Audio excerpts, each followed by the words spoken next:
OMG.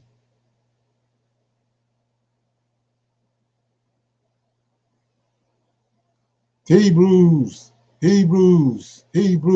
This is Prophets of Awakening. This is our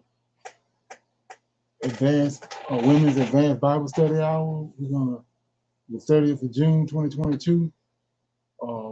We'll be doing our Bible discussion for the night. We'll be reading out of the book of Esther. So with that being said, I wanted to say, like, share, and subscribe to Prophets of Awakening channel. Hit our notification button if you can. And for those that don't know, this is a non-Messianic channel. We deal with the Tanakh and the Torah. Tanakh is the Old Testament, and the Torah is the first 5 books of the Old Testament that was given to Moses on Mount Sinai by the Lord of Hosts. So shalom and welcome to Prophets of Awakening. Welcome to our Women's Advanced Bible Study. We're going to do our moment of silence, prayer, and psalms, some women's help. We're going to do a little current events and some need to know information. And we open up for some Q&A. Then we're going to a reading out of the book of Esther. Okay? This moment of silence before the Lord of Hosts. The demon and all that he's doing to orchestrate our deliverance from the land of our captives. O Lord, righteousness and uprightness belongs unto thee. Therefore we come before thee at this hour, seeking thy face and looking for righteousness and uprightness, that we may walk before thee as thy servants David, Solomon, and Samuel, and Hezekiah did, that we may walk before thee in truth and in righteousness and in rightness of heart. Give unto us, O Lord, an understanding heart, that we may discern between good and bad, for you possess the power to turn us, O Lord. For we desire to walk after thee, O Lord, and to keep your commandments and your testimony, your statutes with all our heart and soul, to perform the words of this covenant that was written down by your prophets. O Lord, allow thy face to shine upon our people. Hear our plea, hear and do, O Lord. Hide not thy face from us, for we need you so very much at this hour. Peace be unto you. Okay? I'm going to read the Psalms right quick. Okay?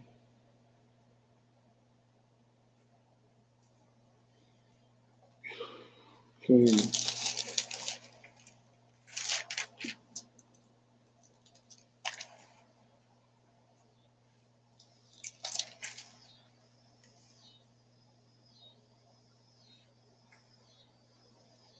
Okay, I'm going to read Psalm 34. The Lord hears the righteous. The Psalm of David. Okay? It says, I will bless the Lord at all times. His praise shall continuously be in my mouth. My soul shall make her boast in the Lord. The humble shall hear thereof and be glad.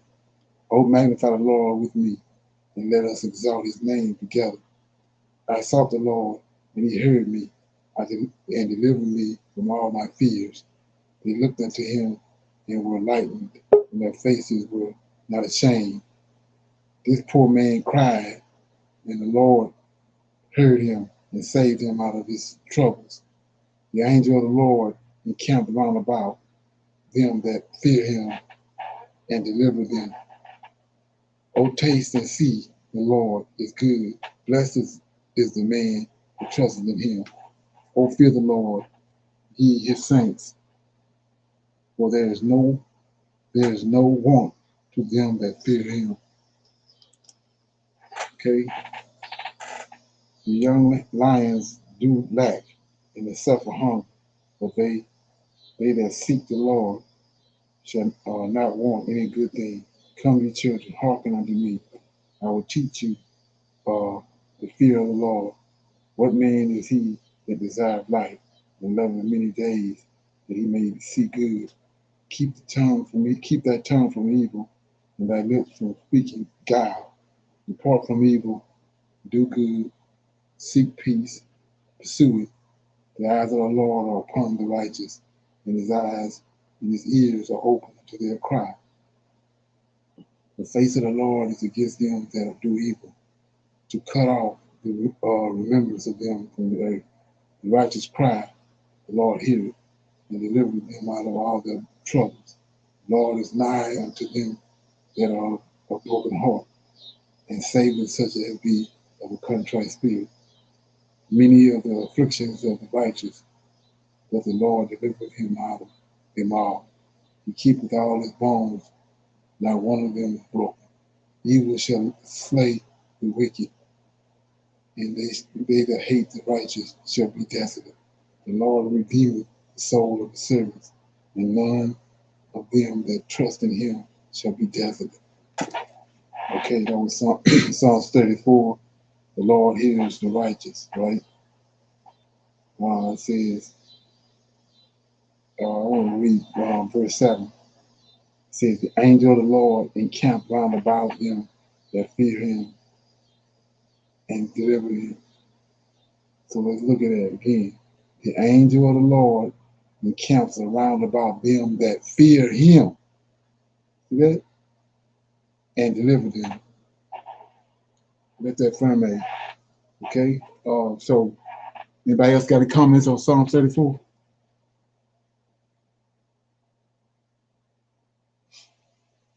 Okay. With that being said, we're gonna give it over to women's health, so we can give a little helpful information about women's health. Shalom. I'm gonna do the benefits of nuts tonight.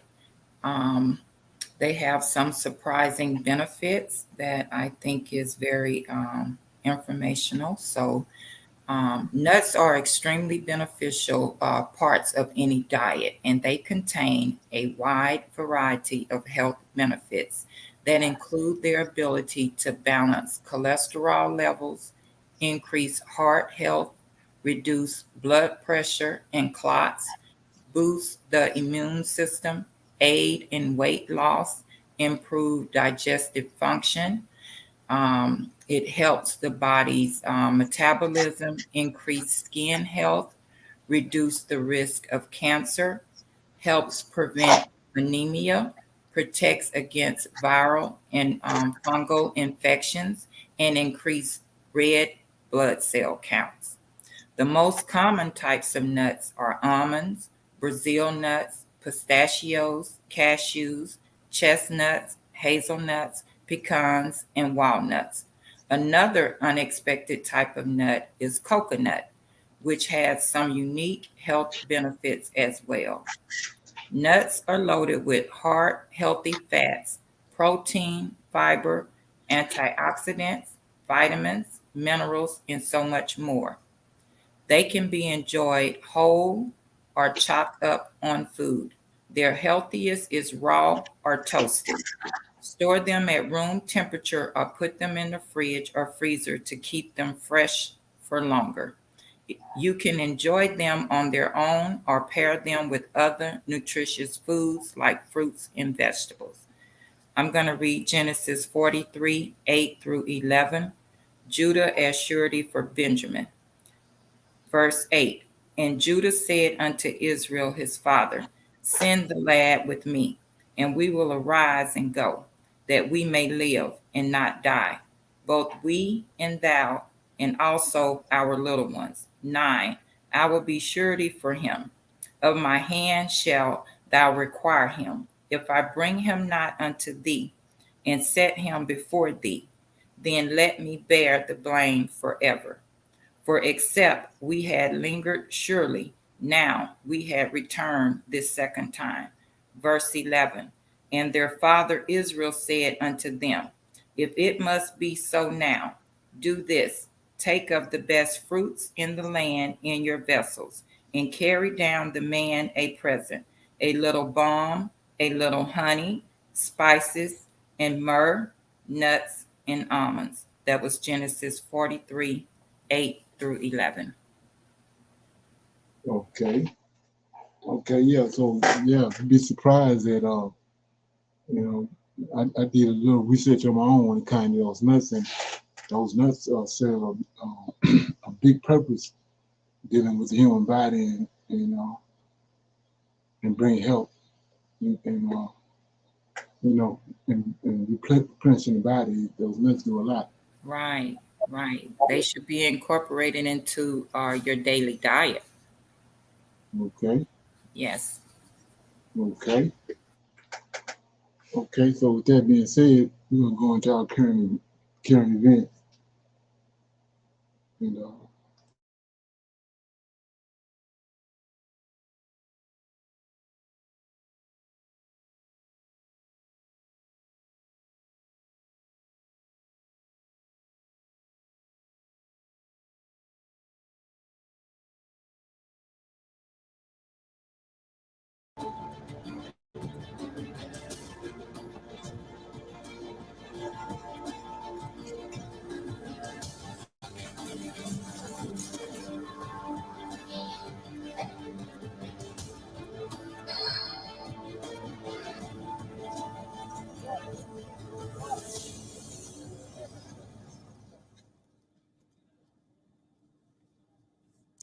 5 months into the war, the bombs are still dropping on Ukrainians. The G7 leadership has called the missile strike a war crime. Many had predicted the conflict in Ukraine will kick off another Cold War. Tonight, we want to tell you it has already begun. NATO has put 300,000 troops on high alert, 3 lakh soldiers. That should tell you something. NATO leaders are meeting in Madrid for a summit. They're taking a tougher line on Russia. They're also talking about the threat from China. 4 Pacific powers are attending this year's summit. And that shows the kind of focus they have on China. So what is the NATO planning? Is a new conflict just a matter of time, or will they intensify war by other means? On Gravitas tonight, this is our cover story. First things first, what is a Cold War? Something that is not a typical military war, but it involves proxy battles. It involves economic sanctions and often a serious military buildup. Basically, everything other than what fighting with weapons entails. This is the broad definition. The last century saw a Cold War between the US and the erstwhile USSR, part of which is now Russia. This Cold War lasted for almost 50 years. It ended with the collapse of the Soviet Union in 1991. Now, a new Cold War has begun. You have your proxy battle, the war in Ukraine. It is pitting the West against Russia. You have your economic sanctions. And now you also have a serious military buildup. Yesterday, NATO made a big move. They have stepped up their deployment significantly. Earlier, 40,000 NATO troops were on high alert. Now, 300,000 soldiers will be on high alert. This is the NATO's quick reaction force. If Russia attacks a NATO member, the alliance can send troops more quickly. These soldiers will be based in Eastern Europe. NATO says Russia is now, quote unquote, the most significant and direct threat to this alliance. These troops will exercise together with home defense forces, and they will become familiar with local terrain, facilities, and our new pre-positioned stocks, so that they can respond smoothly and swiftly to any emergency. Together, this constitutes the biggest overhaul of our collective defense and deterrence since the Cold War. The biggest overhaul since the Cold War, he says. NATO feels threatened by Russia's actions. They say this response force is a deterrent against Russia. What about China? NATO sees China as a rising threat. There's a tacit agreement on that. So they're shoring up their defenses. This NATO summit in Madrid has 4 new observers: Japan, South Korea, Australia, and New Zealand. Their leaders are also in Madrid. The NATO is expanding its purview. It wants to keep an eye on the Indo-Pacific, more specifically on China's activities in the Indo-Pacific. Why is the NATO worried about China now? NATO Secretary General answered the question last week. I had that statement with me. This is what he says. I'm quoting, "We do not regard China as an adversary, but we need to realize that the rise of China, the fact that they're investing heavily in new modern military equipment, including scaling significantly their nuclear capabilities, investing in key technologies, and trying to control critical infrastructure, coming closer to us, makes it important for us also to address that. The United States shared more specifics. Washington says the threat from Beijing is wide-ranging. I think it's a reflection of our allies' equal concerns over the effect of Chinese economic practices, use of forced labor, intellectual theft, and coercive, aggressive behavior, not just in the region, but elsewhere around the world, that they believe it's important to factor China into the new strategic concept. China is closing in on Europe, so NATO is roping in regional powers. It is bringing them closer to the military alliance. South Korea has made the first move. Last week, Seoul made an announcement. It will set up a diplomatic mission to NATO in Brussels. The Belgian capital hosts the headquarters of NATO. South Korea has three priorities: information sharing, joint military drills, and joint research. And this is what they want to do to counter the emerging security challenges. So NATO is making new friends. But can it keep the old ones together? That's another challenge they face. Finland and Sweden have applied for NATO membership. We told you about it. Finland and Sweden. Their bids have become a bone of contention because Turkey does not like the idea. Turkish President Recep Tayyip Erdogan met the leaders of Finland and Sweden. Before landing in Madrid, Erdogan sent them a message. When we arrive in Madrid today, we are going to have four-way summit with Swedish Prime Minister, Finnish President, and with the attendance of Secretary General of the NATO. NATO membership comes with its own responsibilities. If Finland and Sweden are going to be NATO members, they have to take Turkey's security concerns into consideration, which has been a member for 70 years. It cannot be through the other way around. So NATO... Okay, any comments on that? Any comments on that?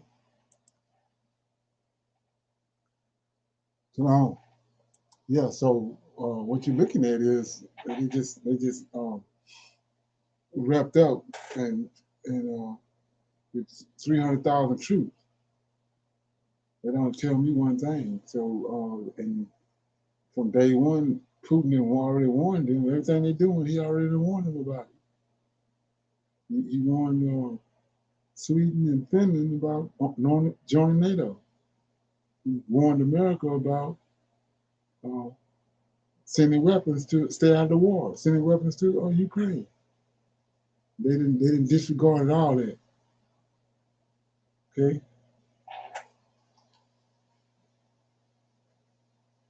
So should be expecting something from Russia here real soon.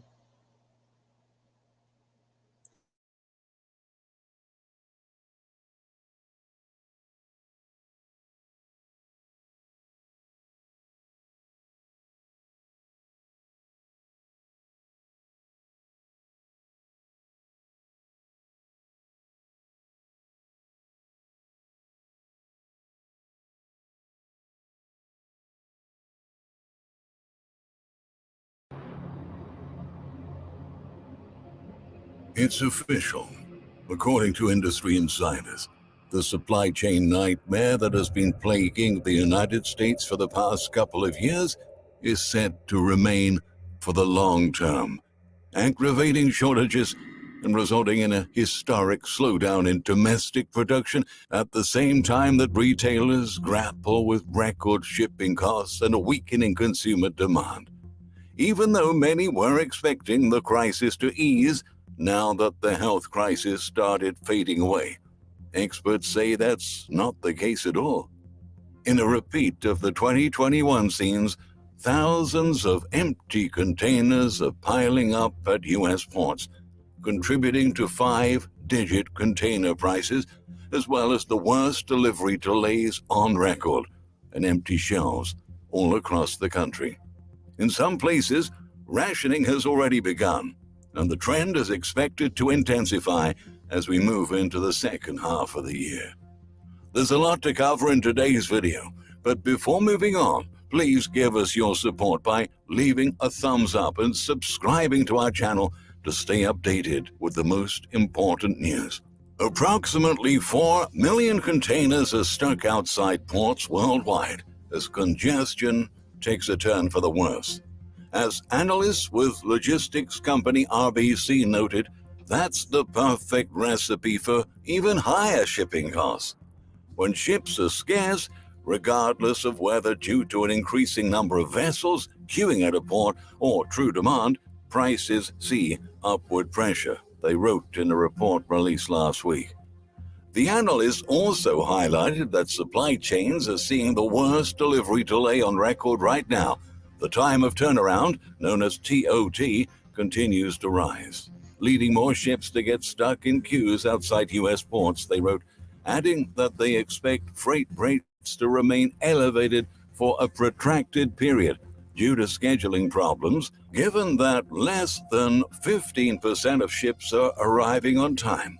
The company revealed that at least 300 container ships that left the port of Shanghai last month are about to arrive at the U.S. West Coast, and their estimates suggest that some of these vessels will be awaiting berth for 111 days. That is a huge increase compared to last year's average of 37 days.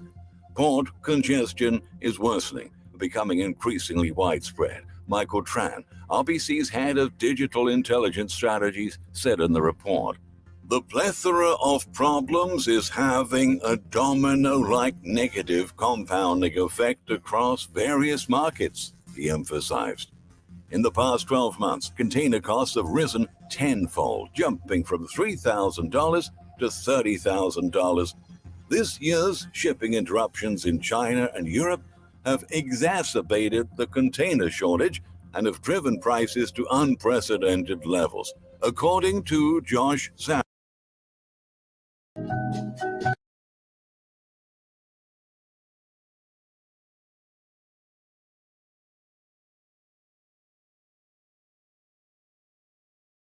Safran, director of Plug and Play Tech Center in Rogers.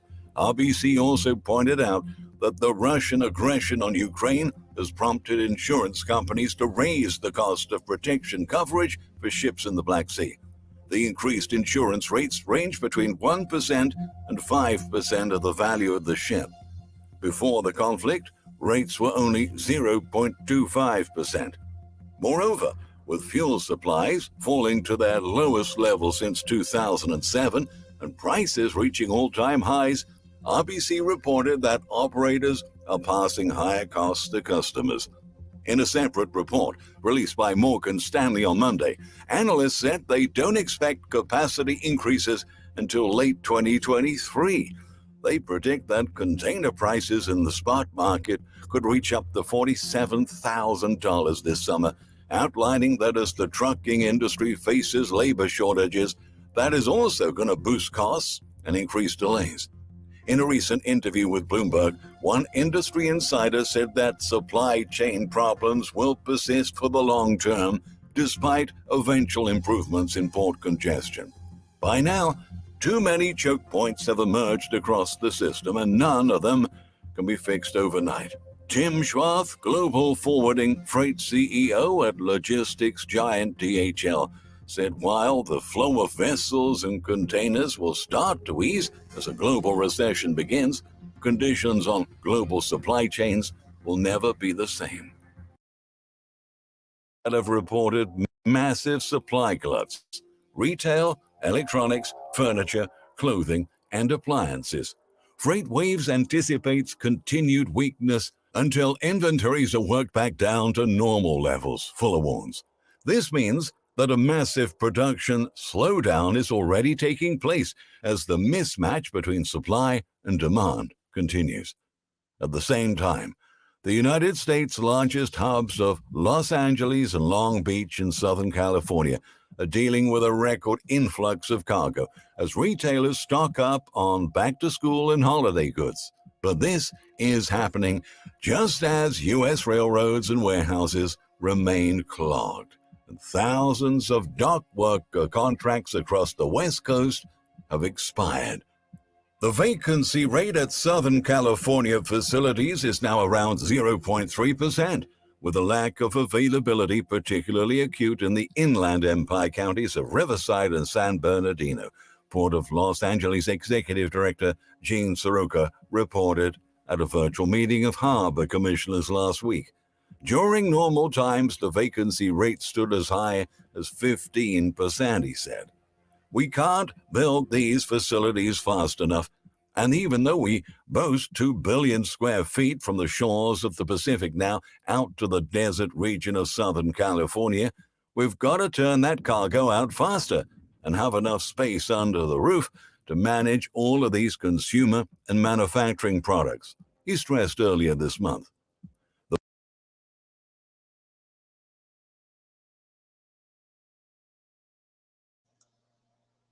Okay.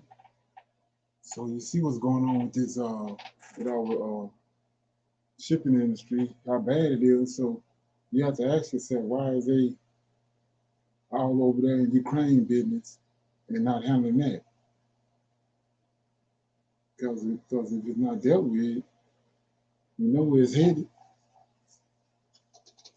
It don't make no sense to me. Like I said, they already been warned to stay out of that situation, but they got their nose all in it.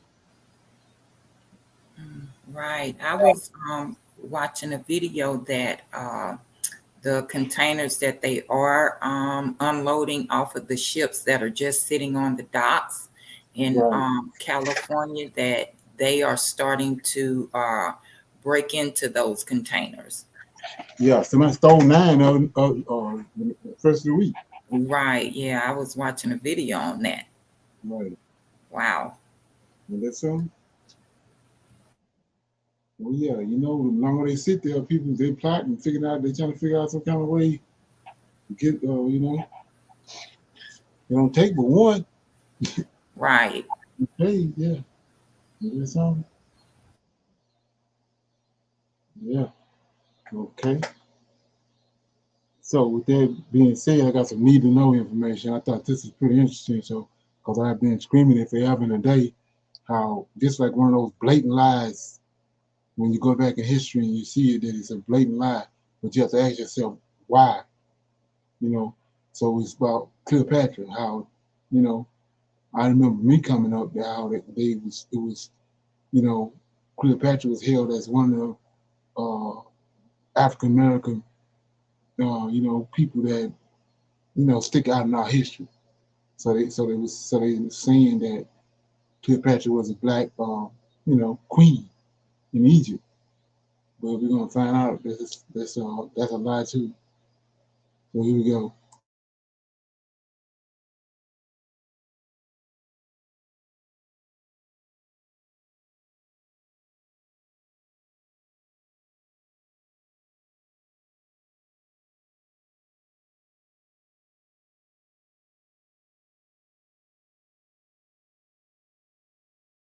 Welcome back to Royalty Now Studios, where I reimagine famous figures from the past as modern-day people.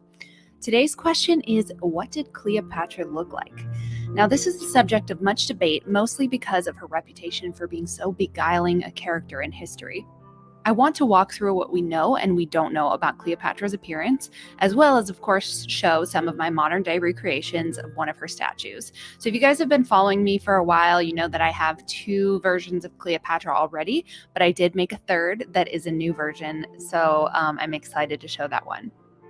I'm crediting my research sources in the description below, so if you want to access those for further reading, you can go ahead.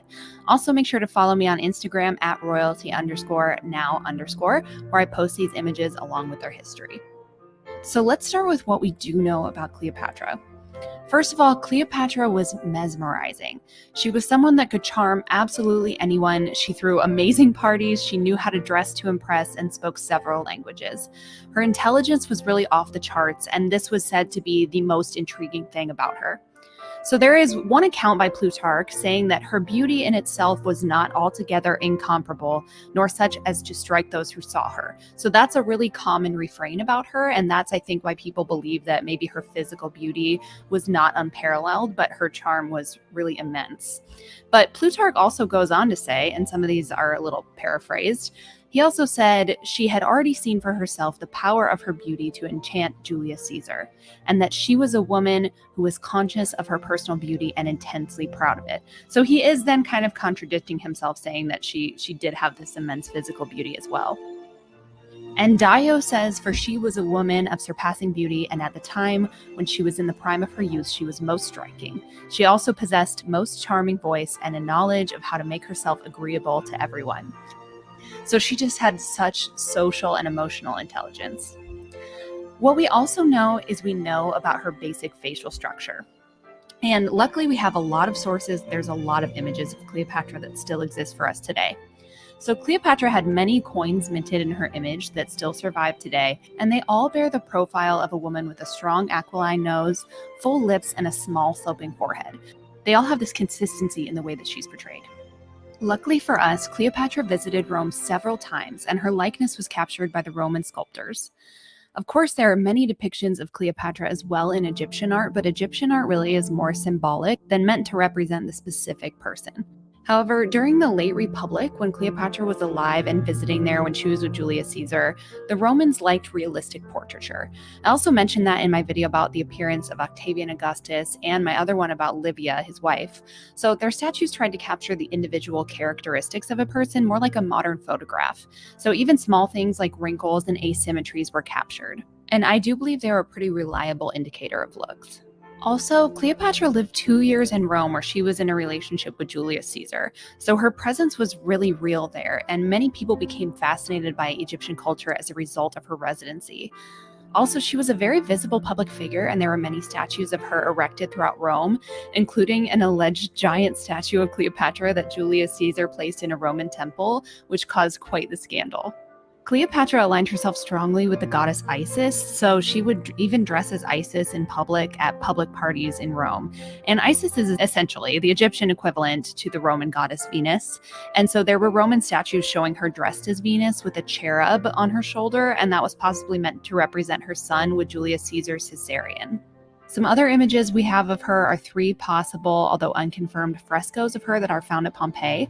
And they're supposed to be Cleopatra because of the Hellenistic royal diadem that's shown. She's wearing this kind of crown that was characteristic of her dynasty, as well as this melon hairstyle that she wears in nearly every depiction of her. So 2 of them also include a baby on her shoulder or a boy standing over her, which, as I just mentioned, could be that cherub or Caesarian figure on her shoulder, kind of reflecting that Venus imagery that she had in Rome proper.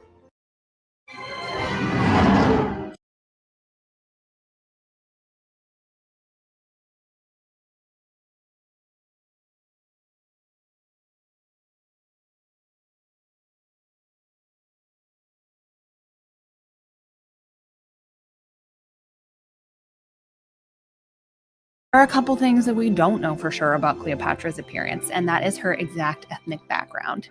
Now, we do have some pretty good guesses and likelihoods. Cleopatra is from a really solid Macedonian Greek family. So basically, a bunch of Greeks ruled Egypt for a while during what's known as the Ptolemaic dynasty. And they're descended from Ptolemy, who was a general and friend of Alexander the Great, and they were both Greek. Over the years, the Ptolemies became quite inbred, and that's because they mostly chose to marry other Macedonian noblewomen and men. And as soon as they ran out of those outside Macedonian noblewomen, they kind of started marrying their siblings to keep the royal blood in the family. There are also some Persian and Middle Eastern blood in her line as well. The Ptolemies kept pretty clear records of who they married and their children, and that's because they were ruling royals. So they tried to record everything that was going on in their dynasty. And so most of their ancestry is pretty easily verifiable. But there are 2 blank spaces in Cleopatra's family tree, and that's her grandmother and her mother. And so these aren't necessarily like the biggest mystery or anything. There are some very strong likelihoods and guesses, but it's more just like we've never found the exact record saying this woman was Cleopatra's grandmother and this woman was her mother. Cleopatra's grandmother was allegedly a concubine, so her ancestry is unrecorded. It's likely that she was Greek, just because the Ptolemies loved everything Greek and kept everything really close-knit Greek around them. But this is the first blank in her lineage. So that could have been anyone. That could have been a native Egyptian. That could have been a sub-Saharan African woman. That could have been a European woman. It's totally unknown. And the second blank is Cleopatra's mother. Cleopatra's mother was most likely Queen Cleopatra V Tryphena, and that's the recorded queen of Ptolemy, who was Cleopatra's father at the time of Cleopatra's birth. But as I said, there's just no record of it anywhere. Now, it would be kind of a big deal if Cleopatra was illegitimate. It probably would have been made note of somewhere. Most Romans didn't like Cleopatra at all, and they were also not shy when it came to calling people bastards, so they probably would have mentioned it. So I do think she was probably a legitimate queen of Egypt at that time, the daughter of the reigning king and queen. To boil it down, only 25% of Cleopatra's ethnic makeup is totally certain, and that puts her squarely as a quarter European and some Middle Eastern. And I would also consider 50% of her makeup through her presumed mother, Cleopatra V, to be fairly certain as well, just because it makes, I just think that the historical likelihood is kind of on the side of that. So that would make her 75% European and some Middle Eastern. Now, the other 25% is totally unknown as of now, and that's from her grandmother, who was a concubine. So, do we know anything about her hair or eye color? So, I'm going to work off the assumption that Cleopatra was 75% Greek and Middle Eastern. So, based on that, it's easy to assume that she had the skin tone of a Greek or Middle Eastern woman, and I would say dark hair and eyes, but there's actually some evidence to the contrary. So, I've made a few depictions of her with dark hair, and let's check those out.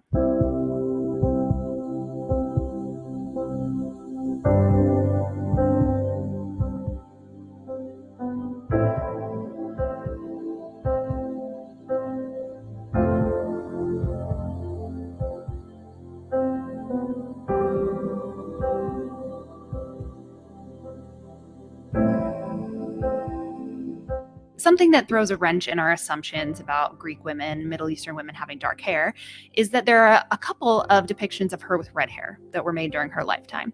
There's many Greeks that have lighter hair. Alexander the Great himself, a very famous Greek, had blonde or reddish hair, and many Mediterranean folks do too. So those 3 frescoes from Pompeii show Cleopatra with reddish or brownish reddish hair. And there's also a small cameo image showing Cleopatra with red hair. So here is my redheaded version.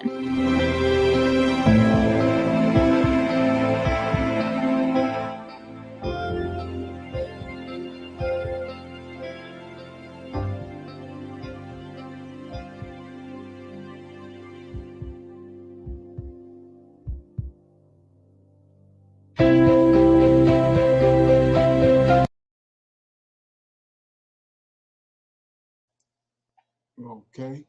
Any comments? Her versions are totally different from the actual images that is shown of Cleopatra. So, Right, and we know she had man, we know she had red hair. right, The thing is, like, she showed she's Macedonian, not Egyptian. The 29th dynasty in Egypt was Macedonians, white folks, right. red hair. But like you said, coming up, I thought she was, black. I had the gold chain with the the Cleopatra charm, the earrings, the whole 9 yards. Right. Yeah. Right. Mm. Yeah, you have to go back and you got to ask yourself, what's that lie all about? About right. So, yeah, this page is here. That's just as big as the JC time. That's true. Mm-hmm. And then also, a thing to look at is, you notice on 4 or 5 different occasions, they brought Caesarean name up. Okay, we know who that is. Okay, so with that being said, I was gonna open it up for some Q&A. Anybody got any comments, questions about or anything that you want to, talk about or discuss before we go into the Bible discussion, reading of Esther? I do. I just have a question and just want to know what you think about this. I don't know if you all know, in South Carolina, they have been having a lot of earthquakes, even though they've been small, but they've been having them. They had one that was Sunday, 3.4, something like that. But then yesterday they had 2, one Okay. that morning and then one that night, close to Fort Jackson. Okay. So, but they were saying that it could be felt all the way in Charlotte. Okay. So to me, that's not really small. Okay. And so I've noticed that things like that are starting to happen in places that, we really would think earthquakes would not be. When we say earthquakes, we think of California. Right. Right. Well, yeah. Back in like 2005, 6, and 7, I was making all these videos and making all these, doing all the recording of these CDs on different topics and putting all the information together on one CD. And I did a 6-pack on the New Magic fault line. That's what that is. A lot of people don't know nothing about it, but it's a New Magic fault line. And that New Magic fault line is more dangerous than the San Andreas fault line that's in California. And it already erupted one time back in 1912. And what it did when it erupted in 1912, it tore all those, all those North Carolina, South Carolina, Tennessee, all that whole area. That's the fault line. It covers all that area, and it's already overdue. We're already overdue to erupt again. And when it erupted in 1912, it made the water in the Mississippi River run backwards. Oh, wow. Yeah, so it's called the New Magic fault line. Yeah, MADRID, I think, New Magic fault line. Yeah. And I guarantee you, once you start doing research on it, you're going to find out they're having tremors all over the place in that whole area, not just in South Carolina. They're having them in Tennessee and all that whole area. They just ain't saying nothing about it. They even having a lot of tremors and all that on Yellowstone. Right. Yes. Yes. Yeah. I read about that. I don't know, about 2 or 3 months ago about that, and then here recently, they had that flooding there at Yellowstone. Right. So, right, like I'm saying, where we're thinking, things like that would not happen is happening, and they're trying to make it seem as though it's no big deal. Right. Exactly. Right. I mean, even as we speak right now, they got a tropical depression out in the Atlantic coming. They got it traced to come down through Caribbeans and out in that area. So if we know anything about that, if it hit that Caribbeans, 9 times out of 10 it's coming into the Gulf. If it picks up speed. And right, and it's that time of the year. Right, it's right because the temperature is so high and the water is so hot. Okay. So I got something right here to play, and then we can discuss it. Then I go into reading out of the book of Esther.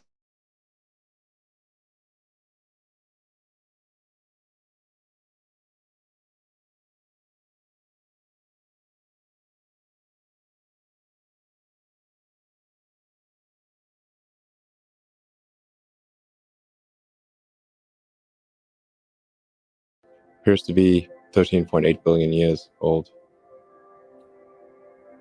Earth is like 4.5 billion years old. In another 500 million years or so, the sun will expand and probably evaporate the oceans and make life impossible on Earth, which means that if it had taken consciousness 10% longer to evolve, it would never have evolved at all. Just 10% longer. And I wonder how many dead one-planet civilizations there are out there in the cosmos that never made it to the other planet and ultimately extinguish themselves or were destroyed by external factors. Probably a few.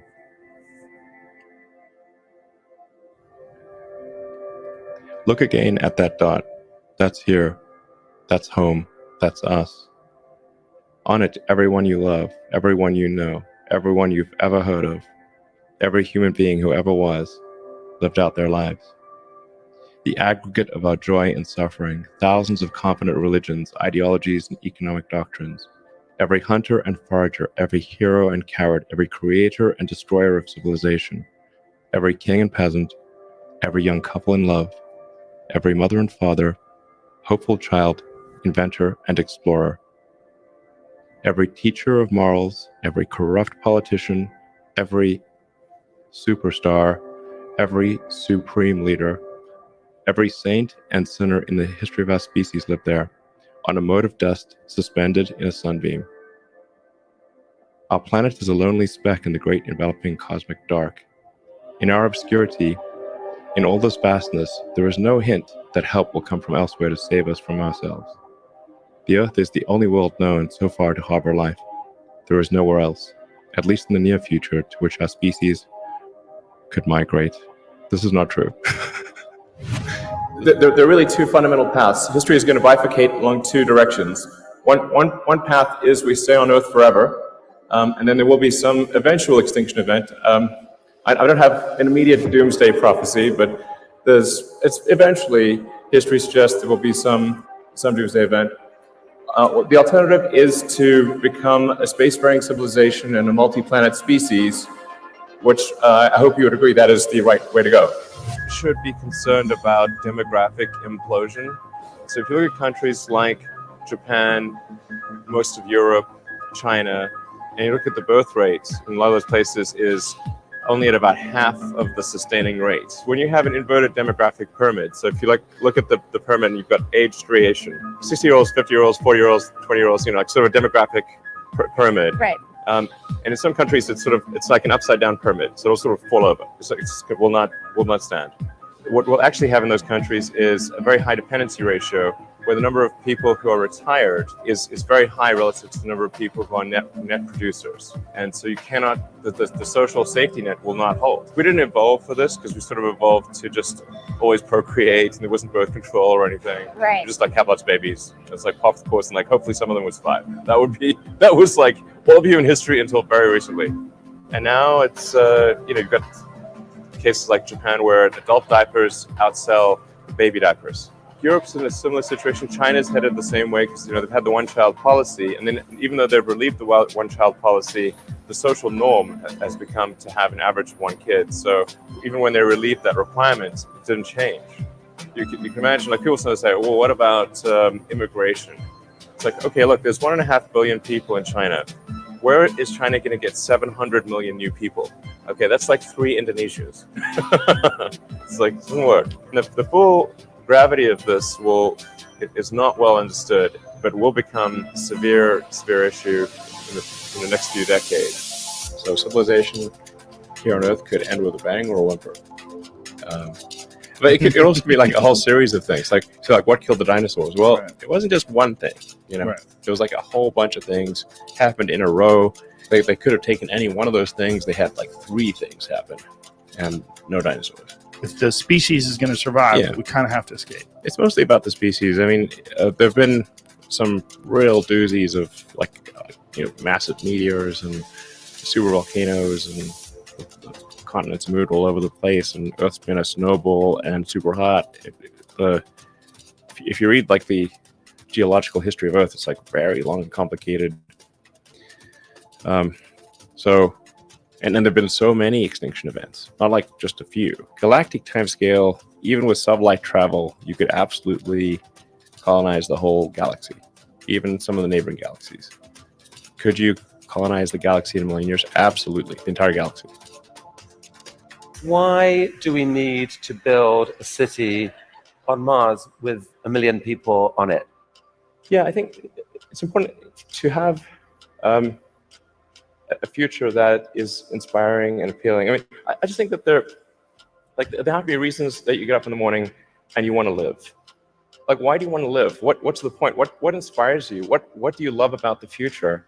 And if we're not out there, if the future does not include being out there among the stars and being a multi-planet species, I find that it's incredibly depressing if that's not the future that we're going to have. If you Okay. Anybody got any comments? In case you didn't know, that was Elon Musk. So his prediction is that 12 years is all we got left. That's what he called it.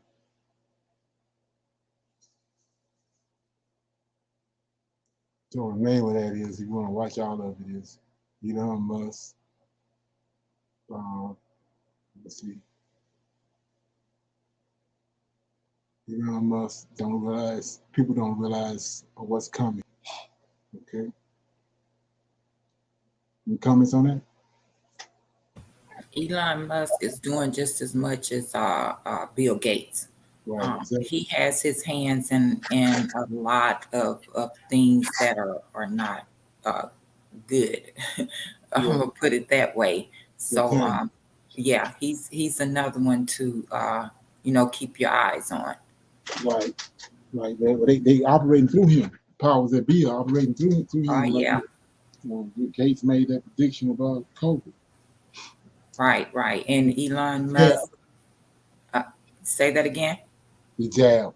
Right. And Elon Musk technology information, his technology education is off the charts. So he does not just operate on a low level scale when it comes to technology. He goes over and beyond. Exactly. With always trying to discover something new and how to take it to the next level. Right. All up in Yahweh business. Right. Very much so. There's something?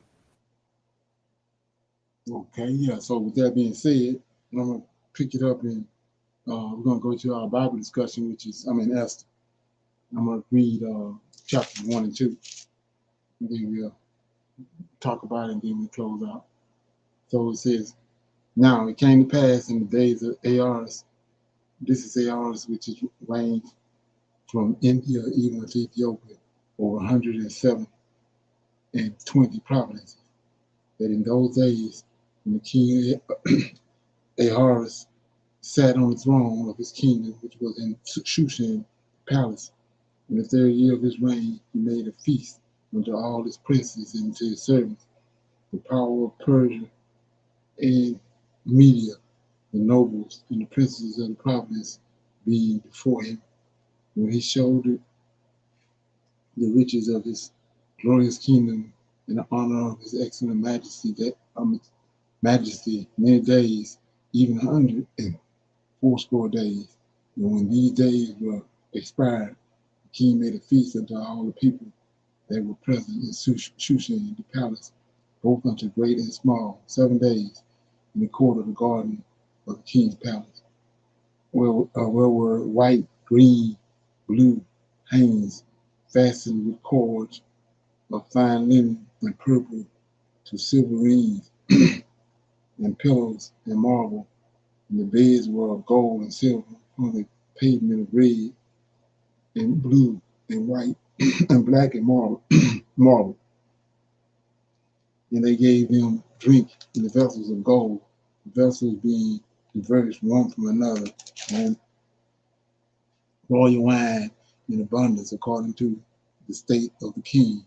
And the drinking was according to the law. None did compel, for so the king had appointed to all the officers in his house, that they should do according to every man's pleasure. Also, Vesta, the queen, made a feast for the women in the royal house, which belonged to the king Ahaz. And on the 7th day, when the heart of the king was merry with wine, he commanded Mehuman, I don't know that name, Bizza, Arbona, Bitta, and Abaga, I don't know these names, Zita, and Carcass, the seventh chamberlain that served in the presence of Ahaz the king. So we know where he got this from. He always got 7 angels in front of him. So we got these 7. We got this from Nebuchadnezzar. So he got 7 chamberlains out in front of him, 7 counselors. Says 7, 11. To bring Vesta the queen before the king with the crown royal, to show the people and the princess her beauty, for she was fair to look on. But the queen Vesta refused to come at the king's commandment by his chamberlain. Therefore was the king very wroth, and his anger burned in him. Then the king said to the wise men, which knew the times, for so was the king's manner toward all that knew the law and the judgment. And the next unto him was Corsina, Caesar, Athema, Tarshish, Miri, Marcina, and Mecan, the 7 princes of Persia and Media, which saw the king's face, and which sat the first in the kingdom. What shall we do unto the queen Vesta according to the law? Because she had not performed the commandments of the king, they are by the chamberlains. And Mecan answered before the king and the princess Vesta and the queen had not done wrong to the kings only, but also to all the princes and to all the people that are in all the provinces of King Ahaz. And this deed of the queen shall come abroad unto all women, so that they should despise their husbands in their eyes. And when it shall be reported, the king Ahaz commanded Vesta, queen, to be brought in before him, but she came not. Right? Likewise shall the ladies of Persia and Media say this day unto all the king princes which have heard the deeds of the queen, thus shall there arise too much contempt and wrath. So let's look at that again. So it says, the king had a banquet, right? And then for 7 days. And then on the end of the 7th day, he called for his queen to come in because he wanted to, everybody to see her beauty and all that. But she refused to come, And that was unheard of back then because, they had laws and statutes and all that, right? And we read over the past weekend, out of Book of Daniel, and we saw that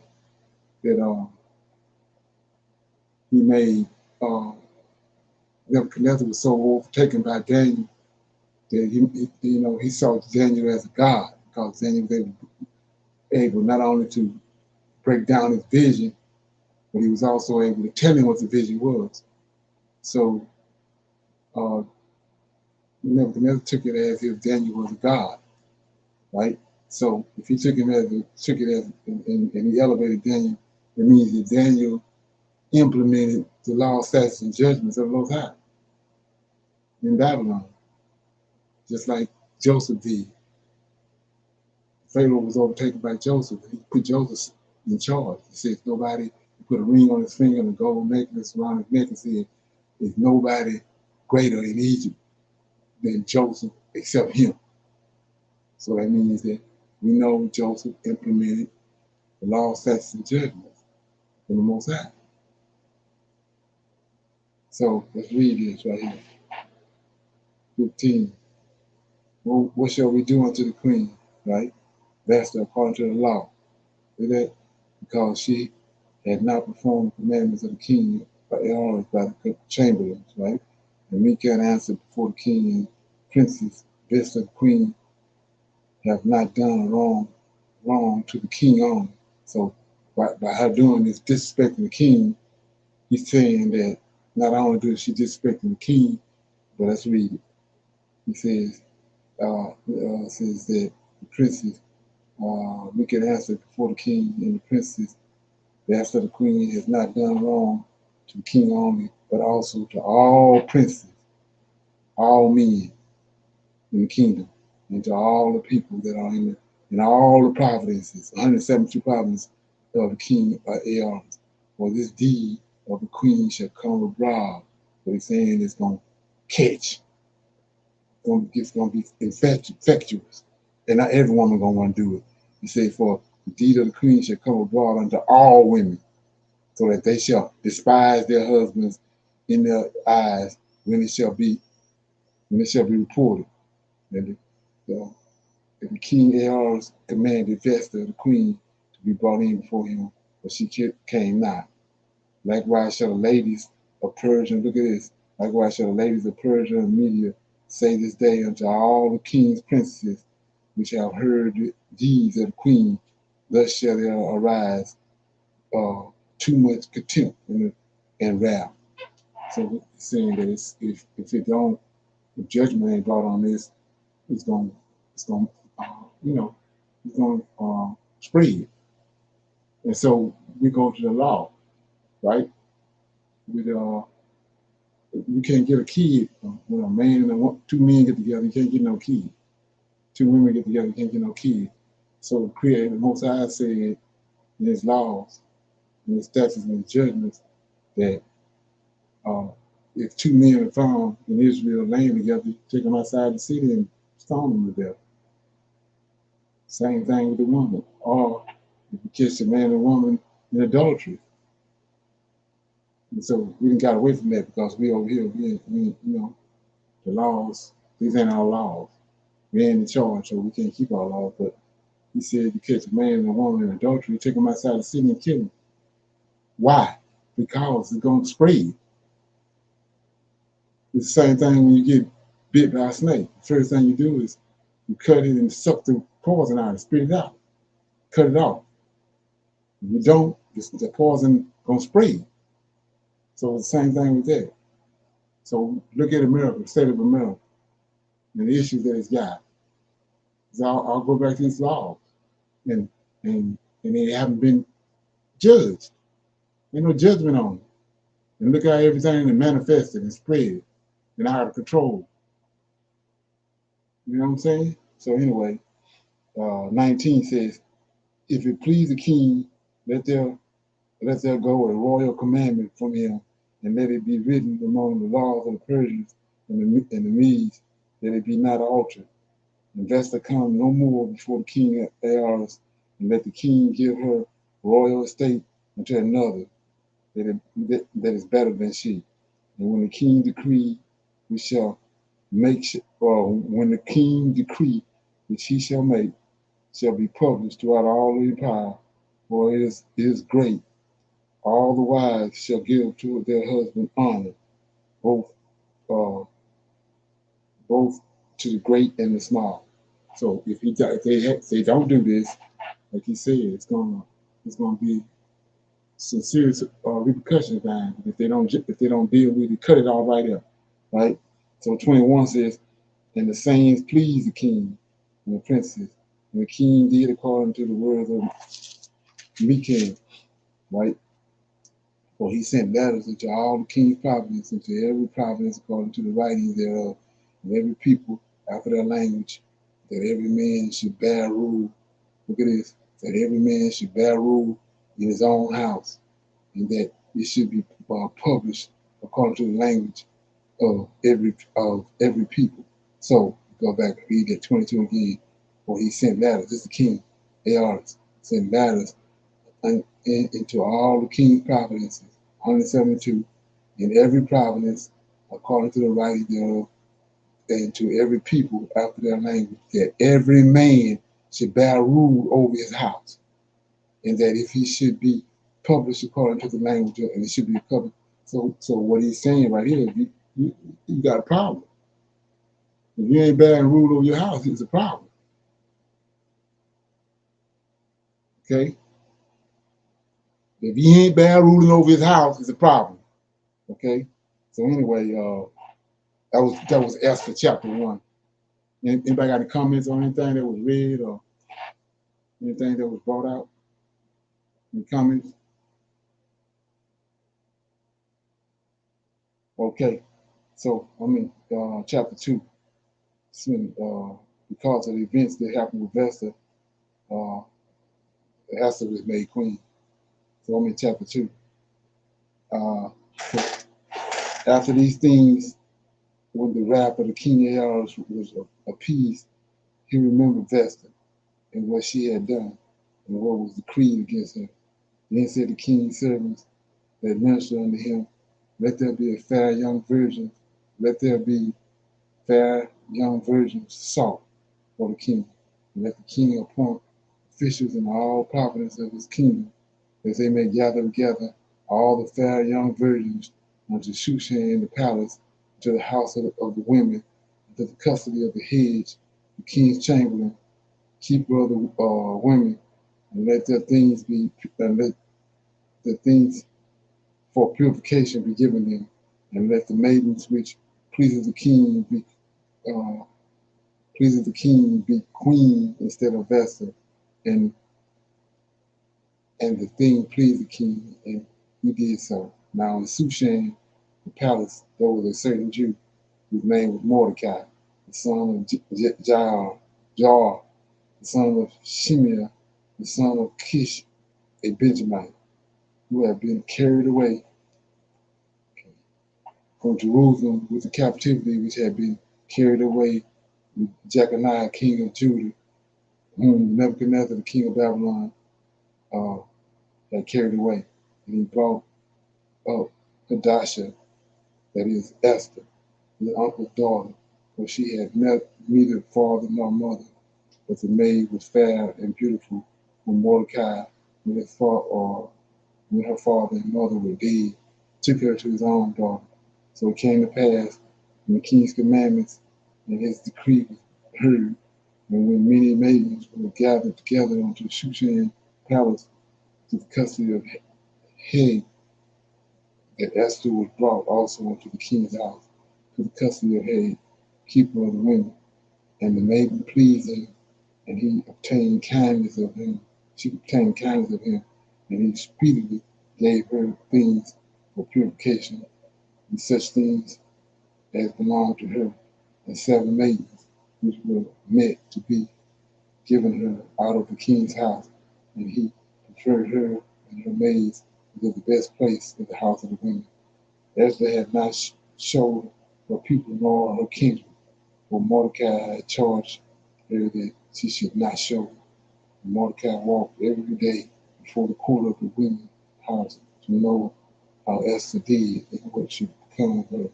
Now, when every maid's turn was come to go in to the king, they asked that after that she had been 12 months, according to the manner of the women, for so were the days of their purification accomplished. To wit, 6 months with oil of myrrh, 6 months with sweet odors, and with other things for the purification of the woman. Then thus came every maiden unto the king. Whatsoever she desired was given her to go with her out of the house of the women to the king's house. In the evening she went, and on the morrow she returned to the second house of the women, to the custody of Shagas, the king's chamberlain, which kept concubines. She came in unto the king no more, except the king delighted in her, and that she was called by name. Now, the turn of Esther, the daughter of Abihail, the uncle of Mordecai, that had taken her for his daughter, was come to go into the king. She required nothing, but Haggai, the king chamberlain, keeper of the women's appointed, and Esther obtained favor in the sight of all them that looked upon her. So Esther was taken into the king's bars, into his house royal in the 10th month, which is the month of Tebet, in the 7th year of his reign. And the king loved Esther above all the women, and she obtained grace and favor in his sight more than all the virgins, so that he set the royal crown upon her head and made her queen instead of Vesta. Then the king made a great feast unto all his princes and his servants, even Esther's feast, and he made a release to the province and gave gifts according to the state of the thing. It says, then when the virgins were gathered together the second time, then Mordecai sat in the king's gate. Esther had not yet showed her kindred or people, and Mordecai had charged her, as Mordecai had charged her, for Esther did the commandments of Mordecai, like as when she was brought up with him. In those days, while Mordecai sat in the king's gate, two of the king's chamberlains, Bigtan and Teresh, of those which kept the door, were wroth and sought to lay hands on King Ahaz. And the king was known, and the thing was known to Mordecai, who told it unto Esther the queen, and Esther certified the king thereof in Mordecai's name. And when inquisition was made of the matter, it was found out that they were both hanged on a tree, and it was written in the books of the Chronicles before the king. So that was chapter 2 of Esther. So it's only 9:10. I'm gonna read chapter 3, then we'll close out. Anybody got comments on chapter 2? Okay. Chapter 3. Haman plot to destroy the Jews. After these things did King Ahaz promote Haman, the son of Hammedatha the Agagite, and advanced him and set his seat above all the princes that were with him, and all the king's servants that were in the king's gate bowed and referenced Haman, for the king had so commanded concerning him. Mordecai bowed not, nor did him reference. Then the king's servants which were in the king's gate said unto Mordecai, why transgressest thou the king's commandments? Now it came to pass, when they spake daily unto him, and he hearkened not unto them, that they told Haman to see whether Mordecai's matter would stand, for he had told him that he was a Jew.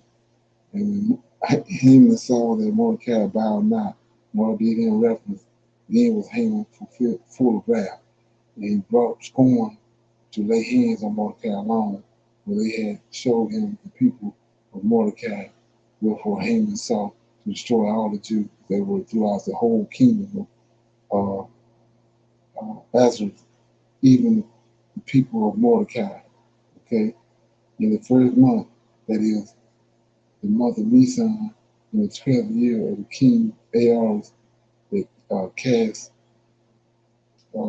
cast pur, that is, they looked a lot before Haman, for the day to day, and from month to month, to the 12th month, that is the month of Adar. And Haman said unto the king Ahaz, there is a certain people scattered abroad and dispersed among the people in the provinces of the kingdom, and their laws are diverse from all people. Neither keep they the king's laws. Therefore it is not for the king's profit to suffer them. If it please the king, let it be written that they be destroyed, and I will pay 10,000 talents of silver to the hands of those that have charge of the business, to bring it into the king's treasury. And the king took his ring from his hand and gave it unto Haman, the son of Hammedatha the Agagite, the Jews' enemy. And the king said unto Haman, the silver is given to thee, the people also to do with them as it is seemeth good to thee. Then were the king's scribes called on the 13th day of the month, and there was written according to all that Haman had commanded unto the king's lieutenants and to the governors that were over every province, and to the rulers of every people of every province according to the writings thereof, and to every people after their language, in the name of the king Ahaz was it written and sealed with the king's ring, and the letter was sent by pots into all the king's provinces by post into all king's provinces to destroy and to kill and to cause to perish all Jews, all Israelites, both young and old, little children and women in one day, even upon the 13th day of the 12th month, which is the month of Adar, and so take the spoil of them for the prey. A copy of the writing for a commandment is to be given in every province was published unto all people, that they should be ready against that day. The post, when he went out, being hastened by the king's commandment, and the decree was given in Shushan palace, and the king and Haman sat down to drink by the city of Shushan, was perplexed. Okay, so this guy Haman, in case you don't know, is in the book of Esther, in the addition to Esther. You go to the Apocrypha, it's got an addition to Esther. And what happened is, back when the Most High told Saul to go and destroy the Amalekites, and the king that they had over them was Agag. So this is who Haman is. Haman is an Agag. Agag. He's out of Agag's lineage. So what happened was, what they took out was that when Saul went and to do what the Lord had commanded him, to destroy all the Amalekites, and they all their animals and everything, and then burn their land. Saul kept the king, but because he marveled at his height, because he was a giant. So not only did he keep Agag, but he kept his wife too. So when you go to the story, in 2 Samuel, 1 Samuel, Samuel came to check and see if Saul had did what he told him to do, right? And he saw that Saul had kept some of the animals, the choice of the animals, and he had kept Agag and his wife. But by the time Saul get there, Agag's wife had escaped. She was pregnant. She was with child. She escaped and went to and got hooked up with a caravan, and they took her into Persia. This is who Haman is. Haman is the son of the Amalekite people. That's why he hates the Israelites so much. So Agag lineage continued on. But, it's been taken out of scripture. They don't want you to know that. So anyway, with that being said, I want to shine a light on something else, and then I'll open up for questions. So it says that, Haman said in chapter 3, verse 8, Haman said unto the king Ahaz, there is a certain people scattered abroad and dispersed among the people in all provinces of thy kingdom, and their laws are diverse from all people, neither keep they the king's laws. Therefore, it is not for the king to prevent their suffering. So I'm reading this for a reason. So Nebuchadnezzar, the Syrians, before Nebuchadnezzar came, the Syrians came, and they took the 10 tribes and took them to Assyria. Then Nebuchadnezzar came. You can read about that in the Apocrypha books, in the book of Judith, about how all that went down.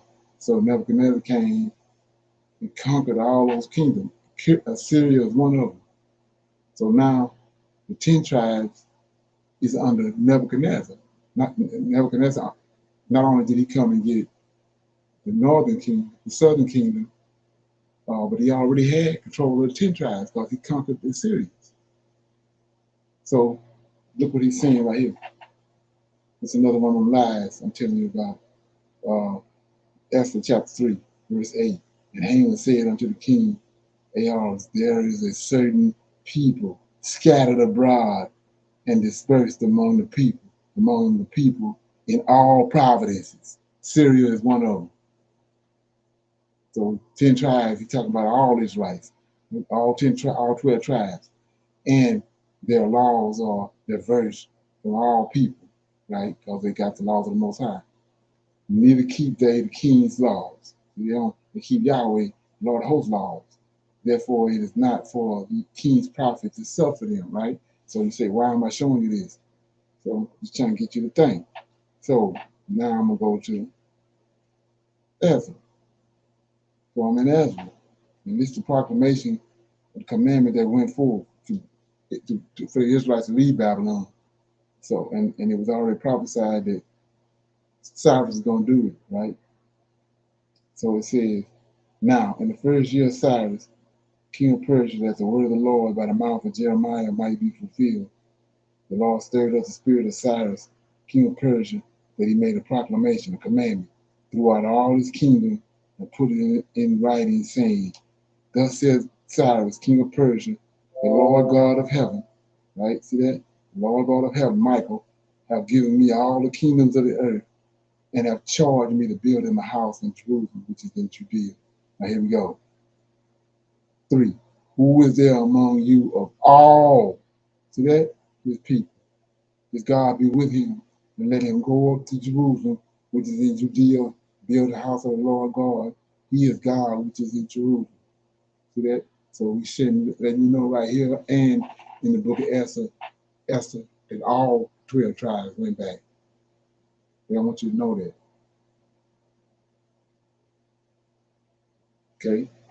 So, with that being said, I'm going to open up with some comments. If I got any comments on what they just heard, I just read Esther 1 through 3. So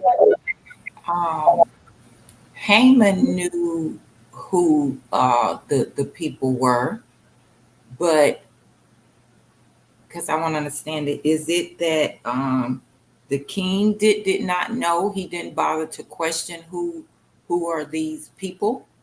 Yeah, he knew who they were. It's just that okay. It's just that Mordecai told Esther, don't identify who she was. So this king don't know that Esther is an Israelite, because Mordecai, counseled her not to identify her, not to give her identity. Right. Okay. So in verse 8, when Haman says there is a certain people scattered abroad, right? Did the king know who those people were? Yeah, Israelites. He did. He did know. Yeah, he know who they were, but they ain't of no real significance to him. Oh, gotcha. Okay. Right. So based on that right there, like I said, I don't know who on here or who's hearing me or hearing my voice, but the King, One Night with the King, that's a good movie to go watch. Read the book of Esther, read the editions of Esther in the Apocrypha, and then watch that movie. Mm-hmm. Right. Okay. Okay. So with that being said, I'm gonna close out right here. Okay.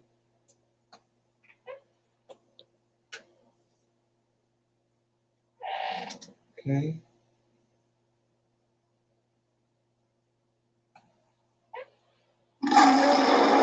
I want to say shalom, everybody. And I'll see everybody tomorrow night on Clubhouse at 8 o'clock. Okay? Shalom. Shalom.